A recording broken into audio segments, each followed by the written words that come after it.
Hi, Timothy Carlson here. Once again, I'll never get tired of the Beatles. My all-time favorite Beatles album is Abbey Road, which was originally released back in 1969. Pretty much the band's swan song, and the last album to come out while they were together. Today we're looking at a remastered, remixed, reissued version of Abbey Road, which came out a few years ago. This actually has a 2019 copyright. So I'm going to unbox this release and I'll share my opinions. Got that iconic image of them crossing Abbey Road, one of the most famous images in pop culture of all time, and rightfully so. Top of the slipcover, bottom is just blank. There's the spine text. Let's see what we get in here. We get a pretty nice thick booklet here.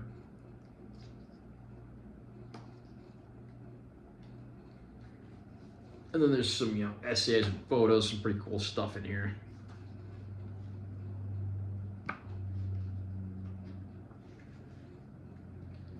Even get some, track-by-track info.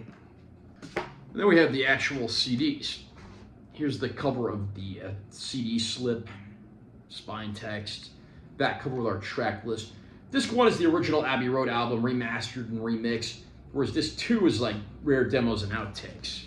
Inside we have our Apple Records logo, and there's even an alternate photo from the session, so that's pretty cool. Here's Disc 1, the original album. This has like the whole Apple. And then we have Disc 2, which is all our demos and outtakes and stuff, and that being the half Apple. I don't think there's much more I can say about the Abbey Road album that I haven't already said.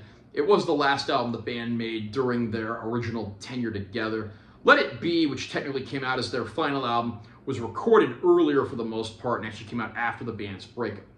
This is a great album because it let every member of the band shine and do their thing. I mean, John Lennon and Paul McCartney, of course, doing their own thing. John Lennon gave us cuts like Come Together, which was another #1 single for the band.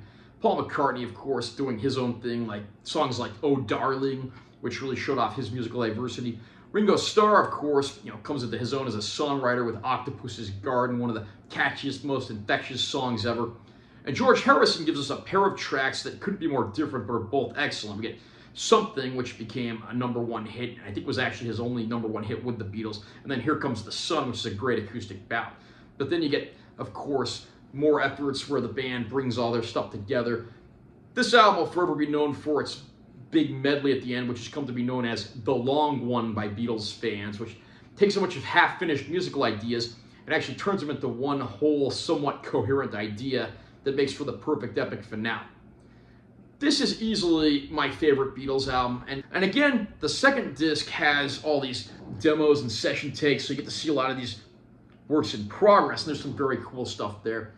I don't know how essential those demos will be to anyone except like the most diehard of Beatles fans, but either way, I'm glad they're here, and I'm glad we actually got some bonus content. The remix of the album actually sounds very good. My opinions of this are pretty much the same opinion I have of most modern remixes of vintage albums. Generally, the newer mix tends to have a little more punch to it, and there seem to be a few little nuances in the recording that might not have been as noticeable before that have been brought out a little more to the forefront.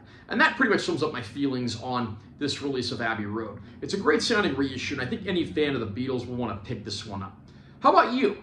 Is Abbey Road your favorite Beatles album? What's your favorite song on this one? What did you think of this Giles Martin remix of the record? Comment down below and let me know what you think. Also, remember to subscribe to this channel for more content. I'm always posting new videos, and make sure you listen to like if you found it helpful. I'm Timothy Carlson. I'll see you next time.